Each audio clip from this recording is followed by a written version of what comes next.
everybody, Happy New Year, and welcome back to Eggs the Podcast. But before we jump in, I want to tell you a quick story about my holidays. So, you know how it goes. Lots of family time, dinners, get-togethers, seeing people you haven't seen in a while. And I'll tell you what really stood out to me this year, and that was our new sponsor, Tailor Style. I'm not a guy who loves shopping or dressing up, but Tailor made it incredibly easy to look great at all of my holiday gatherings. They sent pieces that fit, looked sharp, and worked for literally everything. Dinners, meetings, casual hangs, all of it. And what really stood out to me was how effortless it's become. I wasn't thinking about clothes at all, and that's when it clicked for me. I'm a subscriber right now, and every few weeks I get a box with hand-picked outfits chosen by a real stylist, refined by their AI, and the crazy part is they actually nail it most of the time. Stuff I would never go buy, but I end up wearing nonstop just because it works. Here's what surprised me the most. I end up keeping most of what they send. They choose things based on my profile, and they hit the mark consistently, and I never feel like I'm forcing myself into something that's not me. So if you're busy and you don't want to think about what to wear, and you still want to show up looking sharp, then Tailor Style is worth checking out. Our listeners can get 25% off their first month by going to tailor.style/membership and using code EGGS, that's EGGS, at Tailor Style. That's TAELOR.style/membership and take 25% off your first month with code EGGS. Now, back to the show. Hey, everybody. Welcome back to Eggs, the podcast. Today's special guest is Kevin M. Downey. Kevin, how are you? Happy New Year. I'm good. Happy New Year to you. Thank you. Absolutely. Well, let's kind of start at the beginning, Kevin. Let's talk a little bit about who you are and what you do. Sure. Yeah. I mean, our agency is called Kevin M. Downey. We've been around for 10 years. We do recruitment and sales and business development reps for clients and rep outsourcing for mostly in B2B, but some B2C companies. And that's basically it. Yeah. Cool. Well, let's take a few minutes and just kind of unpack how you got here. One of the big things we like to showcase on this show is sort of the entrepreneurial journey, in addition to, flexing our guests' expertise. But we'd like to learn a little bit more about just sort of, your story. How did you end up here? Yeah, I mean, it's I won't go too deep into that, but I grew up in Chicago, grew up in an entrepreneurial family. My maternal grandparents were entrepreneurial. My father followed into that and grew up around a family business, retail and wholesale, pretty big. And and then I ended up being in the golf industry as a kid and got into sales. That's how I ended up in Kansas City, moved around from a couple companies, kind of moved up the ladder, if you will, or the food chain. Ended up with Callaway Golf here in KC and for Kansas and Missouri. And and then I decided after a few years with a brand newborn and being on the road 7 days a week for however many months in a row that it was time to do my own thing. So that's how I got started, got into commercial real estate, had a few side businesses I started and sold, started and failed, certainly one or two. And then started our agency about 10 years ago and we're still running. I love that. Yeah, no, thanks for that background. No, it's funny. I've only ever been to Kansas City once, but I remember there was a lot of confusion around the Missouri side versus the Kansas side. And I was tour managing a band back then. And so we were trying to coordinate where we were going to meet and all these things. And it was a whole thing. So anyway, well, but now great the city. Hot button issue here is the Chiefs being moved from Missouri to Kansas, which is yeah. From KC Mo to KC Kansas, and that's got the locals not too happy. Everybody's up in arms. Side, right? Oh, how funny! So cool. Well, let's I guess get into this a little bit more. You founded your agency sort of on this principle of being better and working harder. How did that philosophy evolve? You mentioned growing up in an entrepreneurial family and things like that. I imagine some of this may have been imposed on you, but can you talk about just sort of developing an ethos like that? I mean, I think a lot of people have the notion like work harder, but the piece that I think is really key there that maybe isn't part of it, of everybody else's sort of philosophy, is that be better part. And I wonder if you just talk about that a little bit. Yeah. I mean, I try to set a really good example. I'm not a rah leader guy. That's not what I do. And my company's not huge, right? We're just 6 on my team plus the outsourced reps that we have for clients. I lead by example, right? So the goal is to always work as fast and as high quality as possible for clients. So you're always a step ahead of their request, right? That's what I try to teach my people. If they have to come asking you things, that means we're doing something wrong somewhere along the lines. Yeah. Right? So we always want to be a step ahead of them. Yeah, no, I love that. Are you able to point back to a point in your career, as obviously you went into sort of an entrepreneurial path. Well, I mean, or I guess you chose this path as a result of the lifestyle that you were trying to build around your new family. But in your early entrepreneurial days, how did you know that that was going to be your path versus just, going to school and taking a job like normal people do? Like, how did you decide that Yeah. I'm willing to take this risk? And I Well, think for families that are entrepreneurial, it's a little easier, yeah, but because you're at least exposed to that stuff, or it for feels sure. less risky. Yeah. But I wonder if you talk about just sort of your thought process a little bit. Yeah, I think to that point, actually, I've always told people, you kids do what their parents did in a lot of cases, right? You see a lot of that same theme. Kids go to school in the areas and study the same things, and they end up professionally a lot like their parents. Not always, but you see a pattern and a theme with that, right? And it's mostly because they replicate what they know. Easier for me to be an entrepreneur because I grew up around it, right? My father was an employee ever since I was born, right, of anybody else. And I think just it's just part of the way. And my maternal grandmother was an entrepreneur when she was 14, so it never worked for anybody else. So I think it was just part of the psychology of the way that I lived, and so it wasn't really a hard jump to start our own thing. I think also I saw the writing on the wall with the golf industry and just saw kind of an end game to it and the way things were changing. And it was just time, right? More than anything, I think. Yeah, I love that. Well, I think pattern recognition is a big part of it, and being able to see that, you recognize that writing on the wall. I think Yep. for a lot of entrepreneurs, especially, they've always wanted to do a thing, or they think about a thing all the time and never actually chase it.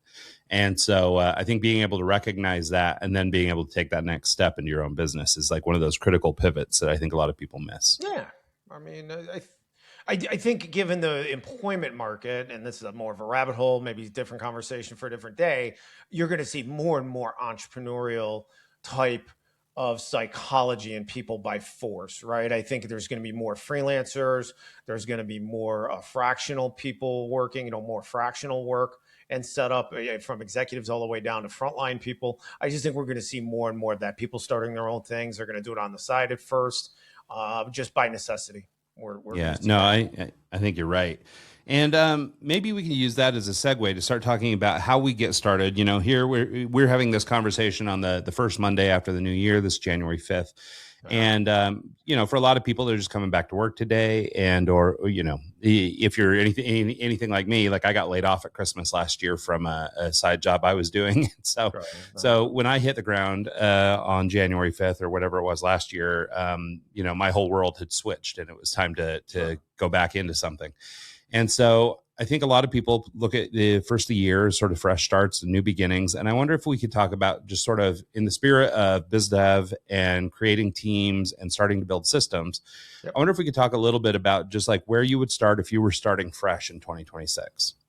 Easy. I think having been around this for 10 years, right? And before that entrepreneurial activity, but helping companies with what we do. And obviously our focus has changed a little bit in that time period, right? In 10 years, because we're not huge. So stick and move with the market a little bit.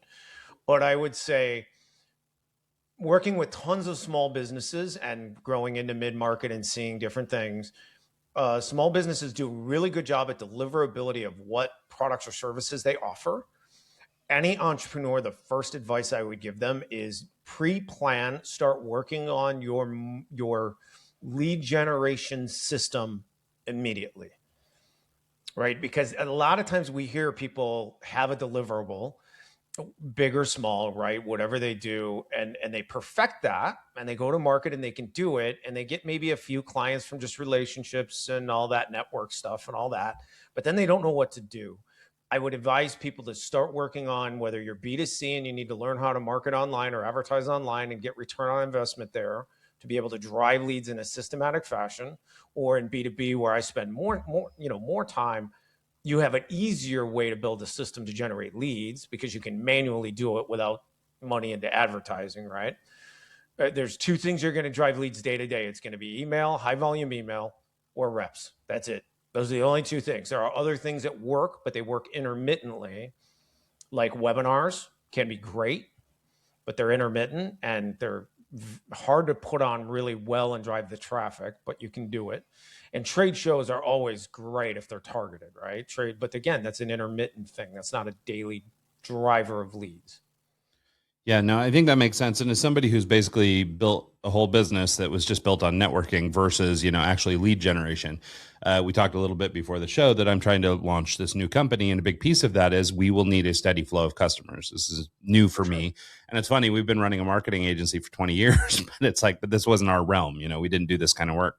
And we never had to for ourselves. We got a little bit spoiled. And so now as we're moving into this new industry and all this stuff, we've got to make new friends and we have to make them fast. Otherwise, there's not going to be any capital to do anything with. And For sure. so, what would be, I guess, the one thing I liked about you mentioned in B2B that you can sort of, I guess, manually collect names, things like that. You could do some vetting through LinkedIn, stuff like that. I guess that's what you mean, that you're not paying for advertising necessarily to win those new leads. What are the things that people can do that are low budget, affordable? When does it make sense to get into email, that kind of stuff? Like where is the real beginning? So, because like for me, and I'll just speak as a total novice in this realm, Mm-hmm. pre-planning lead generation for me, I mean, at least would mean, okay, well, I'm going to start identifying people in the industry that I want to get in touch with or companies I want to work with. I'm going to identify key individuals in their company, it may be executive leadership or marketing directors or, Sure. money people or whatever. And then I'm going to try and find email addresses or contact information. And then I'm going to reach out and, this would be like, I guess, the low tech version of doing what you're talking about. But I wonder, I mean, is that really all there is to it? I mean, because it seems like, oh man, pre-planning lead generation, like this must be a huge thing, but is it really as simple as kind of what I just laid out there? Like at least in its most Yeah, pure I mean, essence? you're talking about maybe a little more manual way of doing it than, I mean, first of all, you always start with prospect list in B2B. So Apollo would be my recommendation to everyone. I mean, that's your, less expensive competitor to say Zoom Info, which would be viewed as the gold standard of prospect data for companies, right? But I would get on Apollo, I would learn how to build prospect lists, and I would look at my total count. And then from that, we derive the business development system. So if we are dealing with tens of thousands of contacts or more, contacts, not companies, then email has to be part of what you do. And when I say email, I don't mean email through your CRM. I don't mean Constant Contact or MailChimp newsletter stuff. I mean direct response, one-to-one text-based emails, right? And not sequences, no of this, drip campaign stuff. That doesn't work. You want to drive response, you have to do what we do on the phone, right? Johnny, do you have this pain point? If you do, I can help you solve it. This is what I have. This is what I want you to do next. I want you to reply. I'm going to send you stuff. And then we're going to, obviously we're going to follow up with them. We're going to try to move them call to action to a calendar, all that stuff. But you have to learn how to do email, right? And that means minimum level is thousands per day, right? Whether we're using, and we don't need to dig deep into the infrastructure side, but Apollo plus an email API, or something like a MailReef, a server-based system combined with, say, SmartLead as a CMS. Either way, you can build a system that can get deliverability, and you can run thousands a day, and then you can layer that as big as you want to go. At one time when I was doing email for clients, we had one client for out of 8 years, I had one client for 7.5 years, and we were sending at one point 36,000 emails a day. Oh, wow. Well, so maybe that maybe kind of answers my question, but I had a thought here, is it better to have a lot of emails or not them, or like fewer, but better qualified emails?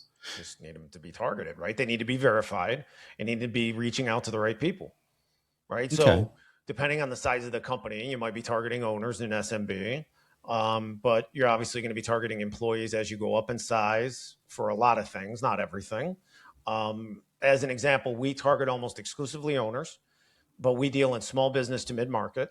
We do target just a smidgen, maybe less than 10% VPs of sales, CSOs, CROs, as part of our outreach, but we're almost exclusively targeting owners, right? As an agency for what we do.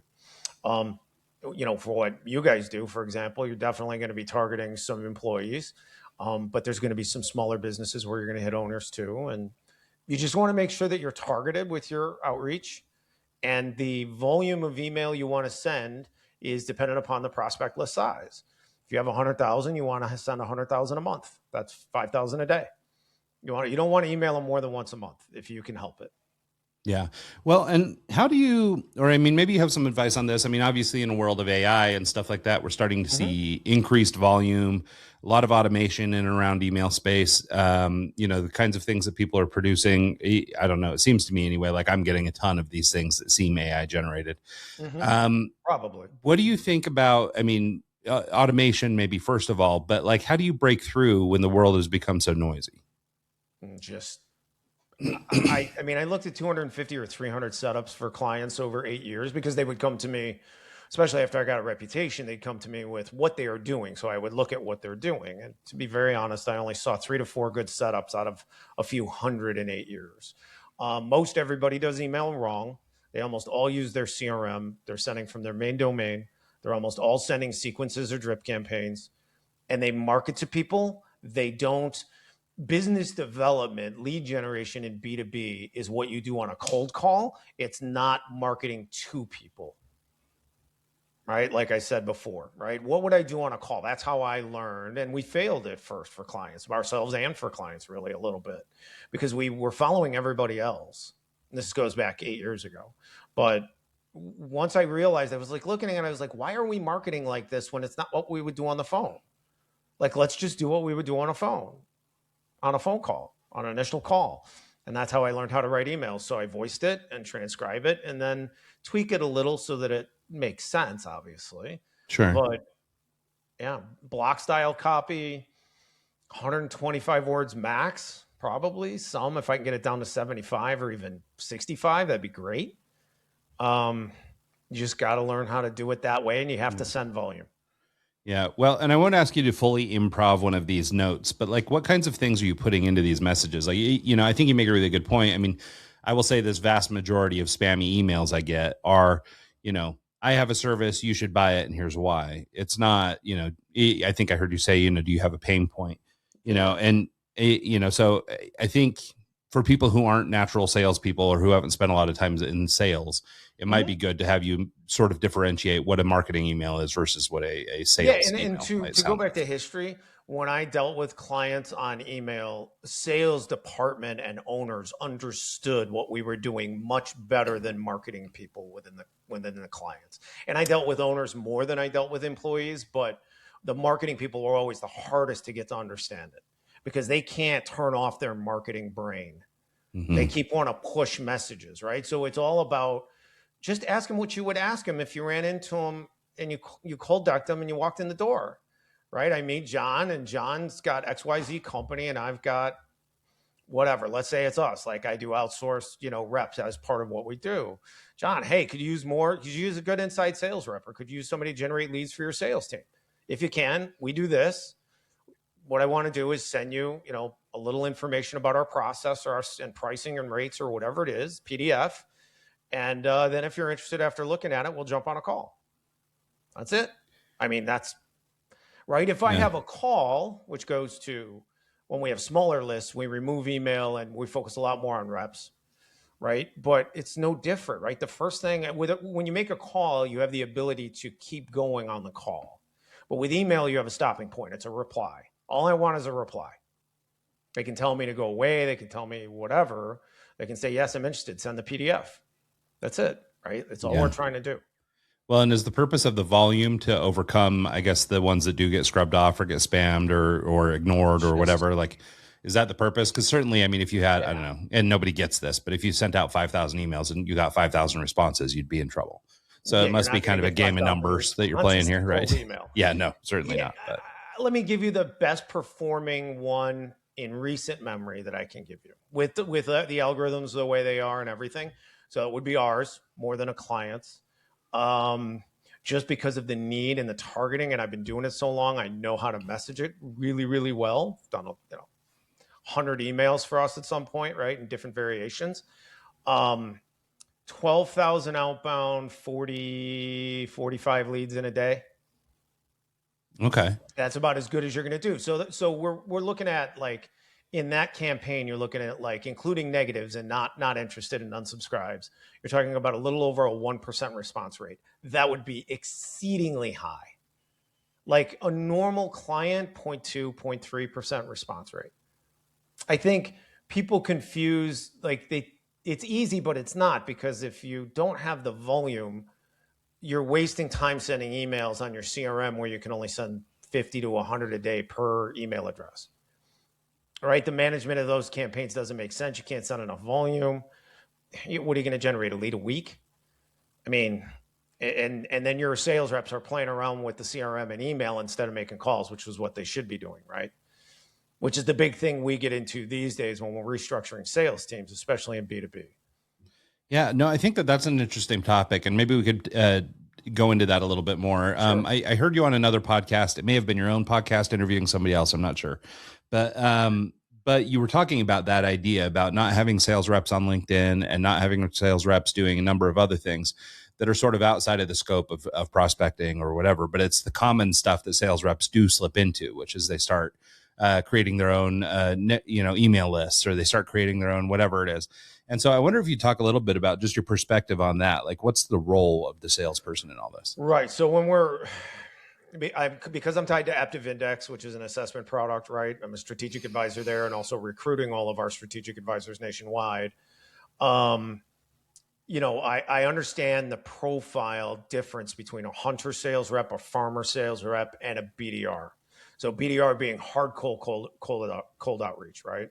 All three of those are very different things.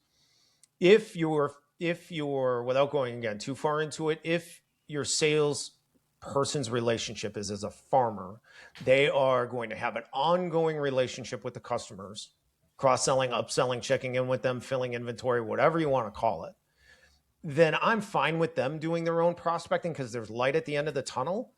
And it's a matter of putting them in a structure and a system where they can't fail. Right? Because they have to go build that customer base. But once they build the customer base, they're done with cold outreach, more or less. Whether it takes 6 months or 12 months, there's a light at the end of the tunnel, right? But they are not built for cold outreach, but they can do it and get through it. Hunter sales reps, which you get a little more of in B2B, is sales when you want the sales rep to do the selling, and this would be a principal sometimes initially, and they have no ongoing relationship with the customer, maybe an annual renewal, but that's it, because somebody else is doing the deliverable, right? Whatever the team is or the people are, whatever it is that you do, the sales rep really has no ongoing relationship. They are there just to close the customer, get paper, and then they're basically done with that relationship, right? So they're always selling in that sense, always doing new customer acquisition. They are not built for business development. They are the opposite profile to a business development representative. So we are paying the epidemic we're dealing with in B2B, and why we're seeing so much restructuring is that we are paying these sales reps in the United States that are hunter sales reps exorbitant salaries to do something that they aren't built to do and don't want to do. So they avoid it like the plague by spending time on email and their CRM and LinkedIn and whatever other BS they can come up with to avoid dialing the phone. And their job, if they're being paid to generate their own leads, is to either dial the phone or their boots on the ground. Those are the only two things they should be doing. You can automate email, you can automate LinkedIn, right? So in restructuring sales teams for B2B now, because biz dev has gotten so difficult, and you could say it was getting really hard decades ago, but obviously COVID exacerbated the situation. We want hunter sales reps to be booked with calls, or at the very least booked with leads all day, every day.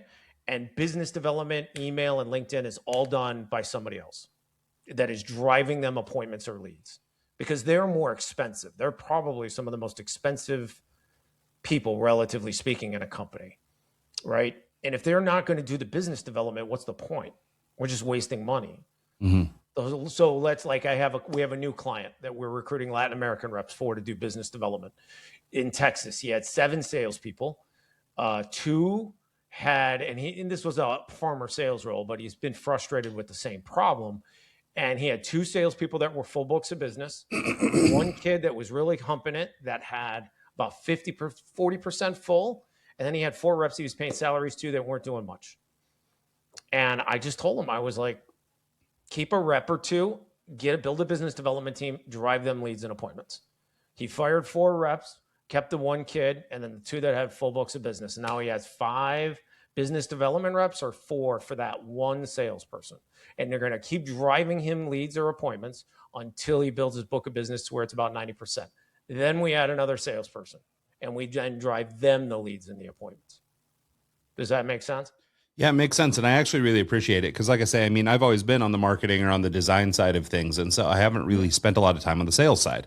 So for me, I mean, I'm sure for a lot of our listeners, this is old hat. But for me, this is all really interesting because even the delineation between sales reps is really a great insight for me. You know, as I'm thinking about the type of people that we might bring into our new organization and how we're small and we don't have a lot of capital, it makes me think, well, God, what one would you hire first? And where do you put the money? And, you know, these kinds of things. So I wondered if you'd maybe talk about that a little bit, which is, you know, based on a business size, you know, especially if somebody's coming into you and they're one of these smaller companies that you're working with. You mentioned earlier that you might do more rep driven stuff on the phone for a smaller company, which makes me think that you might do something different for a bigger company. So I wonder if you just talk a little bit about the strategies for companies, you know, small to large, and where would you start if you were starting with nothing?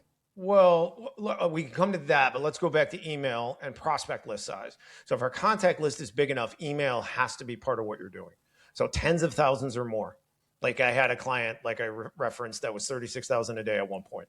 That client's prospect list was over 800,000 contacts because they were in promotional products and corporate gift, which applies to everybody. Yeah. And you have multiple departments to hit plus owners and SMB. So you've got tons of people to go after. So email was their workhorse to drive inbound leads to sales reps who are farmers. They're a farmer style sales rep. They're account managers, right? They may get paper initially, but then they manage that customer and they keep selling to them, right? So I don't know that it's about company size, although capital matters, as much as what is the style of salesperson you have? Is it like, and we used yours as an example, as a salesperson theoretically going to sell, take you out of the picture, but if you hired a salesperson, are they going to keep selling to the customer in reality? Or once they get the customer, is it pretty much going to be managed by an entirely different part of the company? Yeah, like in the case of us, it would be handed off to a project manager inside the company. Very normal stuff, right? So that's a hunter sales rep model. So for you, because you can sell your own stuff, you should be your first salesperson and you should have a business development team that is driving you appointments because they are built for business development, which is, again, different than a hunter sales rep, where in Aptive Index, the language we use would be high influence and high intensity, whereas a farmer sales rep is high sociability.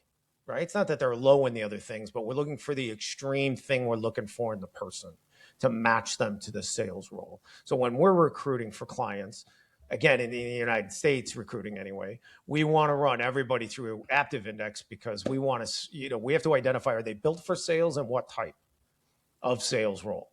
Mm-hmm. Right? Because I can, again, for business development, I want high consistency. I want high C because they're doing the same thing every day, 50 to 100 times a day.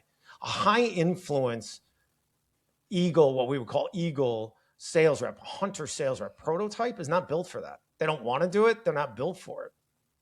They're built for influence and intensity and presentation and salesmanship, which is not what cold outreach is. Cold outreach is a marketing function done by salespeople, if you want to think of it that way. Business, right? That is. Well, yeah, no, I think that's really interesting because like I've always seen my role in the company as being more about developing the relationships, right? And that's because in our former agency, that's kind of how life was, people came to me because they knew me and they weren't even really hiring my company. They were hiring me and I just happened to work at my company, So it was kind of a different deal. And now we're trying to turn that around to where our company has reputation in the space and we're well known and people should hire us because we're the best in that business. And so that's a big switch for us. And so, or a big switch for me emotionally anyway. And so moving into this role where, I can go out and hunt for these prospects, based on these things that are driven to me, I think is a really interesting perspective because it's not something I've thought about before. Yeah. Again, if start with Apollo, build prospect list. What's the total contact count look like? If it's in the thousands or 10, 15, 20,000, email's not going to be an important part of what you do. Like not newsletter. I'm talking about direct response, one-to-one text-based email. It's not going to be a core of what you do because you can only email people so often before if you email them too much, you're going to burn up the infrastructure too fast. So you can only email them once a month and then they'll forget they ever got an email from you for the most part. Right. I mean, I sent 105, 110 million emails for clients over 8 years. So you can watch a lot of different domains and email addresses and see what happens, and you see patterns and all that stuff. But Yeah.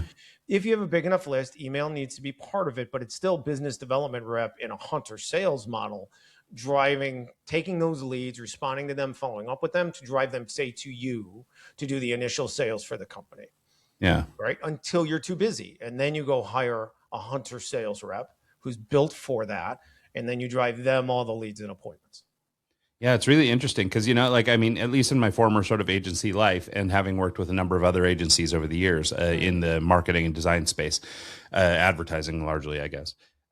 Most of these companies have tried sales teams, and almost all of them will tell you that sales has never worked for them. And, it's funny because what I'm hearing, which is crazy. But I think a lot of them are probably like me, or maybe the ones I've been exposed to are more like me, which were like relationship driven, right? Everybody comes to us because they know us. I've never heard that before either, by the way. Yeah. I think I've heard in 10 years, I've heard that line 500 times at least, if not 1,000. Oh, how funny. And so, but what I'm wondering is just now, given the perspective of what you were just sharing, choosing the right salesperson for the position, those kinds of things, and using the right person at the right level. It makes me wonder, and I don't have enough insight to know how these people, did sales over the years, but it does make me wonder if maybe they chose wrong, if they picked the wrong person for the wrong position. And ultimately that was the problem. It wasn't that sales wouldn't have worked, but it didn't work for them because they did it wrong. Business development and B2B will always work. Always. 100%. If the effort is there and you build the system and the process, it will always work.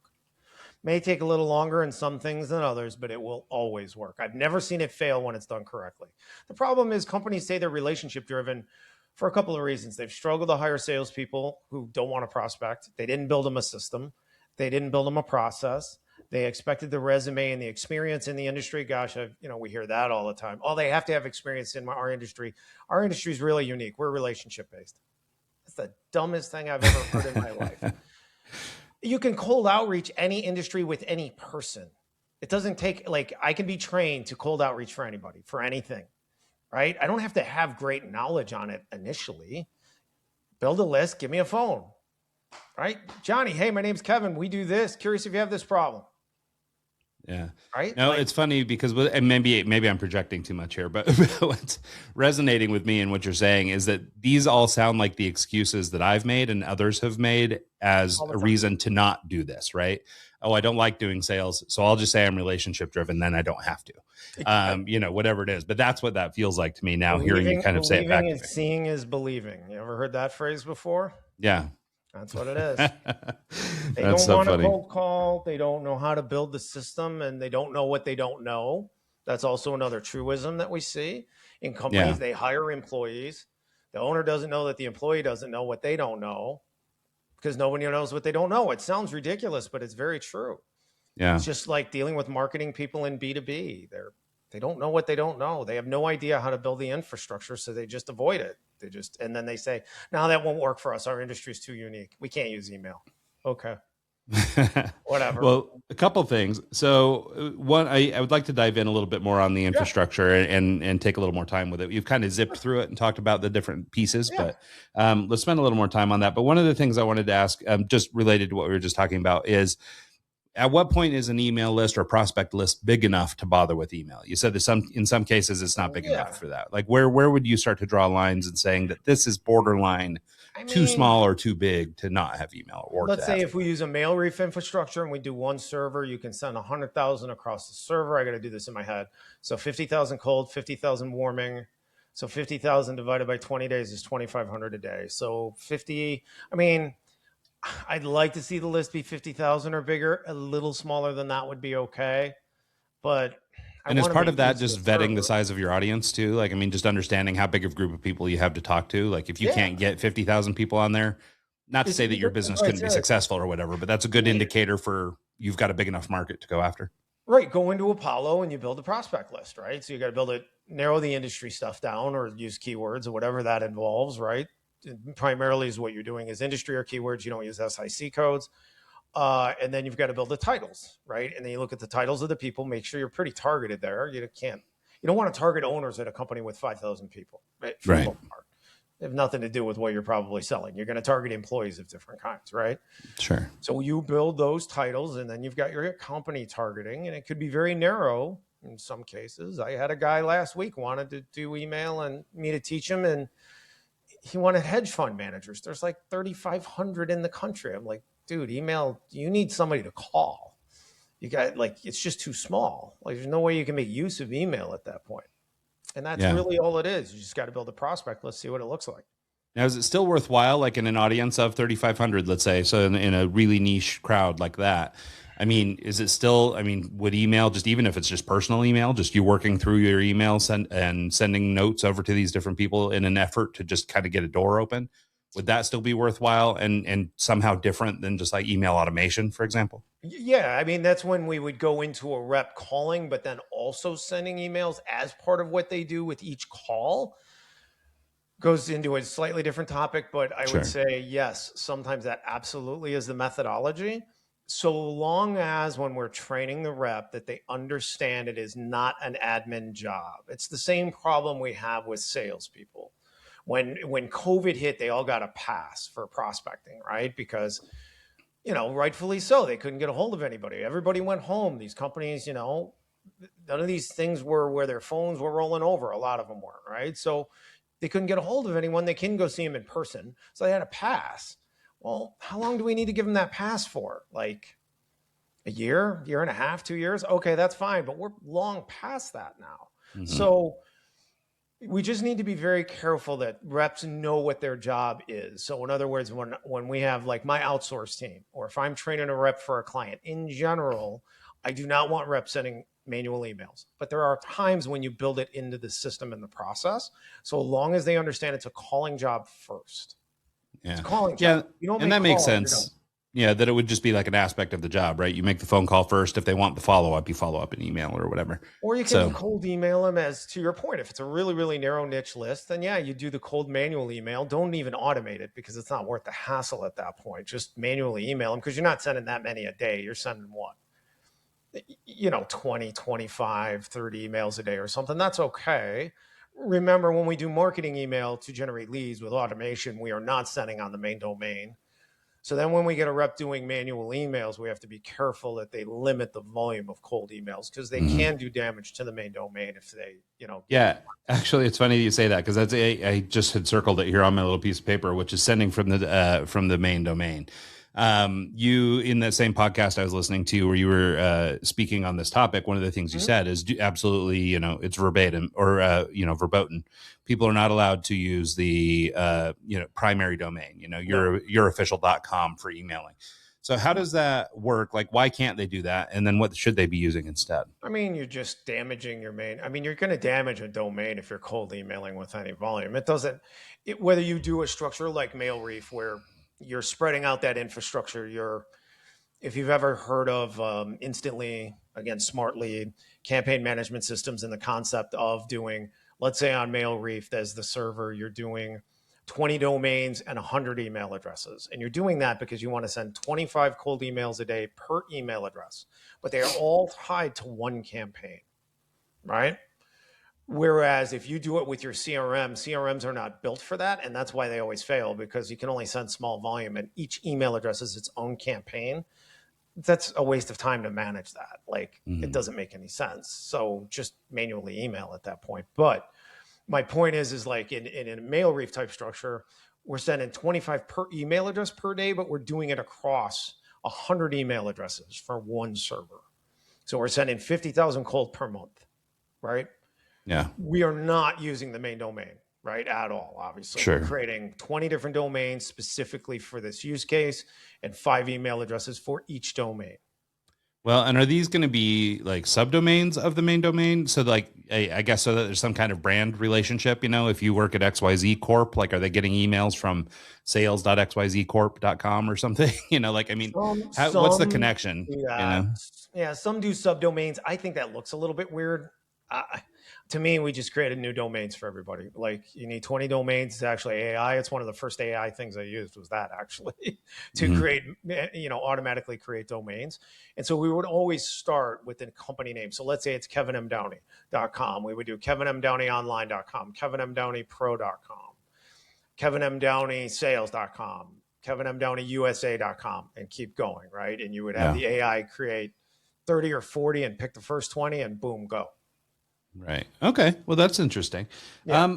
We started to talk about it, or I sort of mentioned that we should, which is take a little bit more time to talk about this infrastructure. So the thing that we actually have to build. So if you're a business owner, maybe you run a small company, but you're still involved in your sales process and you're trying to grow. What does the actual set of tools look like? So I mean, because in my mind, I would have just gone to like MailChimp or something and got an email thing and uploaded some emails and started sending from there. Like, I mean, but those guys are kind of expensive, and the more emails you throw in there, it gets expensive and stuff like that. And so I wonder, like, what is our cold emails through them?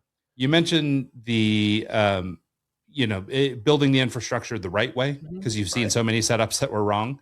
So what is the right way? Like, if we're going to build something and we're being wildly ambitious, we're sure we're going to scale. It's worth putting in the ground level work to make sure we build the right tool. What's the way to do it without, I guess, overspending? I understand there's some giant versions of this that you could really scale, but is there a good scalable tool that we could start with, or set of tools? There's two different infrastructure models that I would do. So let's start with the simple one, and it's brute force, right? It's Apollo plus an email API, single domain, can send up to 6,000 emails a day. You're going to have to ramp up to that. You're going to have to run reputation management emails against that domain, but you're never going to be able to hold reputation entirely in that model, because you're sending all that volume from a single domain. You are going to get marked as spam no matter what you send. Because there are some people that say that if you cold email them and you don't know them, that's actually an invasion of their privacy. Some feel that way. Like, that's why I'm all for not doing the phone. Like, I'm all for email. You can email me as much as you want from anywhere. I don't care. But you can't hit my digital device. You hit my phone with a text, now you cross the line. That's my view, right? Mm-hmm. So I'll block all of that, right? And it's also illegal, so companies don't do it that much. But email's legal, right? So the difference is like, you're going to get marked as spam some. You just, like, in the brute force infrastructure of Apollo and an email API, you're going to get deliverability issues at some point, but you can still generate a ton of leads, even if you get 30 or 40% block, which is almost always going to come from Google, by the way. Any email address that's hosted by Google, that's going to be the hard one. That's going to be the first one that blocks you. Mm-hmm. Right. More than Microsoft. And so in a brute force model like that, like you're talking about, I mean, even understanding some of the implications down the road, that you will get blocked or that you might damage reputation to a single domain, like, would that still be a good entry level point for a small business, like, versus thinking about all the implications about further, future damage to that domain or whatever? Like, would it be okay for your first 6 months, let's say, or whatever, or even maybe your first year to approach it like that? We still use that infrastructure in my agency, and we run 4 to 5 domains at all times, and they're all kind of trashed. But I mean, it's easy to manage, it's fast, and we generate a lot of leads that way. Because we are typically sending, because our list size is really big, so we're typically sending about 20,000 a day. So, and can you elaborate a little bit on like what this email API thing means? Like, is that using a tool like a MailChimp or something like that? Or are you email directly API pinging a like, service or something? A Mailgun connects to Apollo or SendGrid. Okay. Again, so just purpose-built email marketers. Yeah, that kind of thing. Yeah, you got to watch your terms of service on those things. But the reality is that's what companies use, right? Yeah. So that's the brute force infrastructure, and that's easier, relatively speaking. For people that are novices, it seems overwhelming, because I do train companies. I don't email for companies anymore, but I consult and train companies on how to build it themselves. And when they're completely novice, both are hard. And on this brute force level too, like, I mean, is that scalable? So let's say you do start to find some success. Do you just add domains? Is that how you scale, basically? Add a domain and an email address. You can just keep going. Okay. Right? Interesting. You can put 5 boxes on an Apollo user. The cost factor is next to nothing. You just got to learn how to run it. If you want long-term infrastructure, though, that's when you get into a MailReef plus SmartLead, for example. Although MailReef's going to have their own CMS. Mike Benson is their CEO. Very good company, make a great product. They've got their own CMS coming out, so we won't necessarily have to use SmartLead or Instantly, let's say, or whatever else. Email Bison is another one. They should be able to do it through MailReef here pretty soon, from what I hear.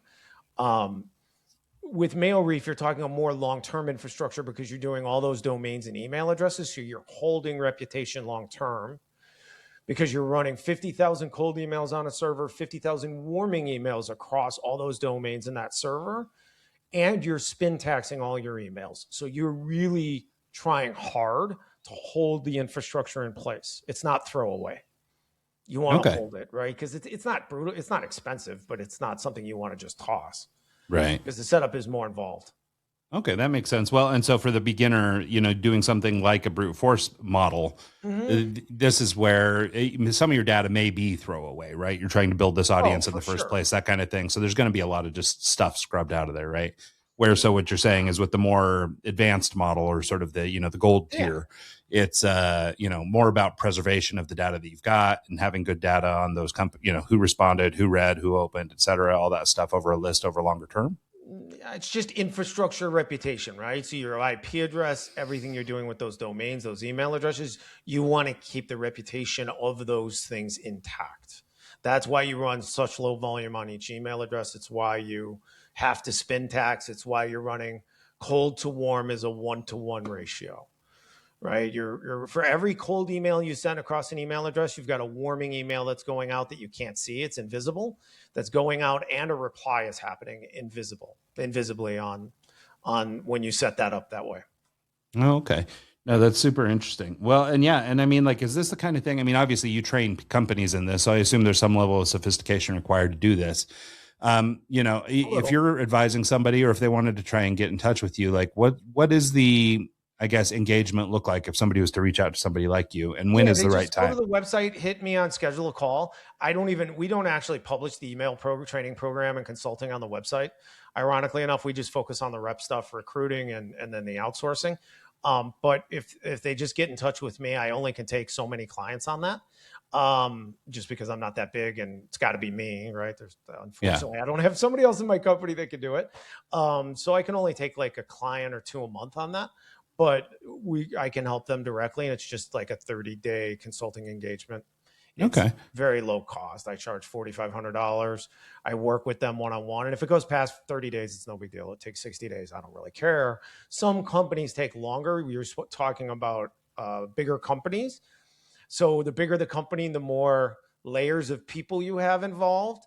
Usually things slow down the more people I have involved that I have to deal with. Yeah, it makes sense. Anything with all that extra red tape.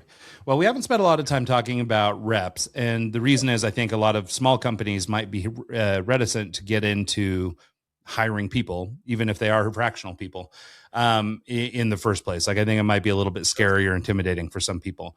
But can we make the case for reps and why in some cases that might actually be the better way to go? I've said reps never fail. Like, if they do it right, they don't fail. If they do the job and they do it right and they're taught the right way, it's not going to fail. It just sometimes takes longer because it's slower. But there's an argument for it, right? Because unlike email, like getting back to the basic gist of what we're doing, when we do the cold outreach on email, we're waiting for a reply, right? We want them to reply. That's all we're trying to do is drive replies. We don't care about opens. We don't care about clicks. We don't measure any of that. Don't care. How many leads am I getting? That's all I want to know. Right? With a rep, though, I can generate that lead and I can take that conversation further on the first call and get all the way to an appointment. I'm not going to do that with email. Hardly ever. Right? So with a rep, I can dig deeper. We can hit narrow audiences. We can switch audiences quick. We can do a lot of different things with reps. That email by itself really, I mean, somebody's going to manage the email and reply on stuff, but it's really good to have a baseline of reps, whether it's sales or biz dev, sales dev type reps. They're replying to email leads, but they're also doing cold outreach, or they're exclusively doing cold outreach, right? Depending on the size of the audience. If I only have 4,000 people to call on, I only need one rep to do that. I don't need email. I don't need multiple reps. I only need one. So, building the system, it'll always work. Yeah. So when is then the right time? Like, so if you're a small business owner and you're trying to think about getting into sales, like in a real way, What is the right time to engage with either a company like you or starting to build your own deck, those kinds of things? And you mentioned, at the very top, pre-planning and stuff like that is the very first thing you would You say. mean I mean, before they obviously it makes started their sense, right? business? Yeah, exactly. Get started, right? Sorry, I I'm know it's making a crazy. joke out of it, but I would say before you start your business would probably be a good idea, but that's not realistic, right? Sure. But for people who are like, I don't know, maybe have been doing it on their own or trying to be Yeah, mom and pop for a long time or whatever, and now they're ready to yeah. scale or they want to do something different. Like, I don't know. Like, I think there's probably a time that it doesn't make sense to call somebody for help. Like, you should just be doing it on your own. Maybe not. But, I'm just curious I mean, where your thought is on that. yeah, in our case, we do recruitment, right? More than we do outsourcing, right? So we're recruiting reps in the United States for clients, sales and biz dev. We're recruiting reps in Latin America for them to contract directly for sales and biz dev. And I've got my own inside sales team that they can contract and outsource to. I think it all depends on the company and where they're at. And to be honest with you, some outsource people come to me for outsourcing and we turn away. And I'm not bragging when I tell you this, it's just because I'm pretty particular. We turn away 50% of the people that come to us that want us to do biz dev for them. And it's or sales just because it's not a fit or it's going to take too long to get them ROI. They need to have their own rep and they need that. They just need to do it that way. It's better. Yeah. Right. But it just depends on what they have and who they're targeting. I think the biggest challenge in business development today for B2B is that the audiences are so wide for certain things. IT, cybersecurity, promotional products, corporate gift, printing. I mean, I go down the line of all the stuff we've dealt with over the years. Sure. There are certain things that can hit almost anybody anywhere in the country, right? Right. That gets tricky. So I try to teach clients to narrow the scope somehow, some way, geographically, vertically. Just like with print, we try to teach clients to recruit a rep and they target one industry type, right? They're doing direct mail, go call, this rep's calling dentists. That's it. That's all they do is call dentists. So they learn the lingo, they learn how they work, all that stuff, right? Yeah. IT, I would say almost the same thing. Start geographically, start at a certain size, right? Narrow the scope, perfect that process and system first, then expand it. Now go to another city or go to a different size company. Right? You mentioned that you guys are doing, the recruiting and stuff like that for the rep. So what does the engagement look like with you? So do we hire you, you find us a rep, and then we employ the rep? Or correct. Do we route these guys through you? And especially with your Latin American reps and things like that, are we working directly with the representative or do we work with you as an agent of the representative? Right. So no, on the outsourcing model, they definitely are going through my agency and the reps are employed by me or contracted by me, I guess in some cases, right? And they are predominantly Latin America. When they want to recruit a rep that they're engaging directly, they engage them directly. We get paid a placement fee after they hire the rep.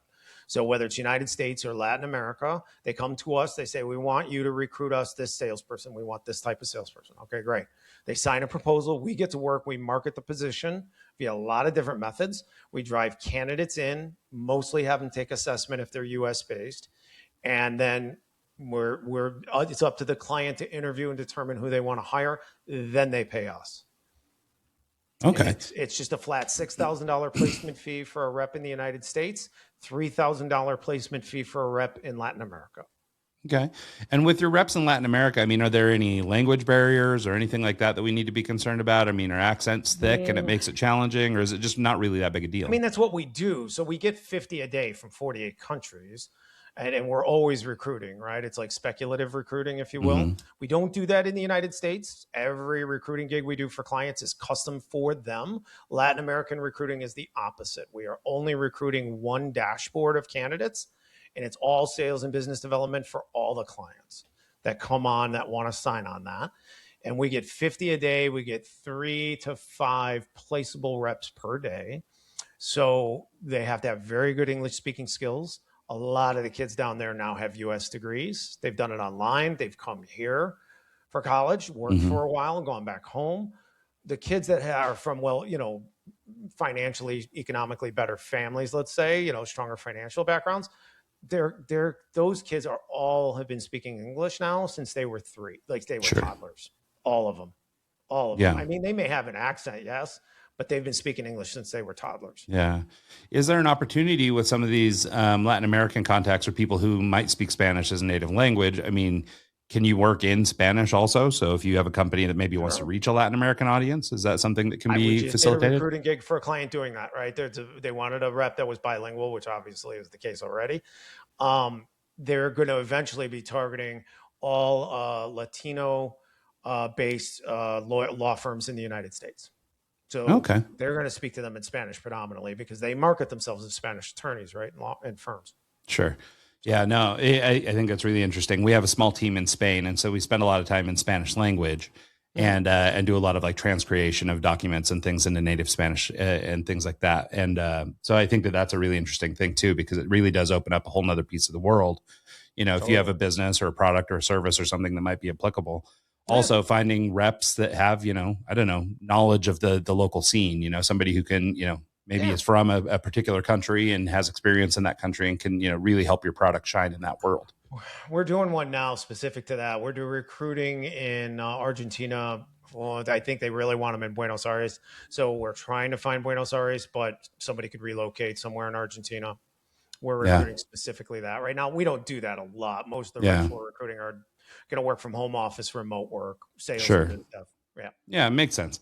I just think it's an interesting opportunity. I know it Yeah. was what we found trying to work in Spain. You know, the cultural differences are huge, and like a lot of Yeah. things that you might not even know about that, you know, you may Um, be able to benefit from working with a rep in a foreign country yep. like that. Yep. So Yep. I think that's very cool. So you touched on it kind of quickly, but we're starting to get to the end of the hour. So let's just take a quick minute. Where can people get in touch with you? How can they engage? You know, what's the best way to Sure. communicate with you if they'd like to reach Yeah, out I mean, offline? kevinmdowney.com is the website. We have a schedule a call or a contact form, whatever's easier for them. Again, our programs and pricing is right on there. So it's, recruiting for a placement fee, right? No money up front. Or if they want to outsource to my team, that's fine. But obviously they're paying up front in that case, right? Sure.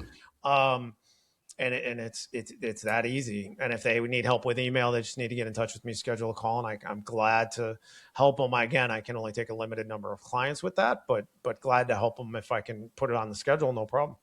Love it. Well, cool. Well, thank you so much, Kevin. I really appreciate you taking the time to visit Sure. with us today. Appreciate it. Thanks for having me. It was great chatting. We got almost a whole hour in. That was great. Yep, I love it. Thank you so much, Kevin. Have a happy Right. new year. And thanks to everybody who tunes into the show this week and every week. And we'll see you guys next time. Thanks. All right. Just like that. So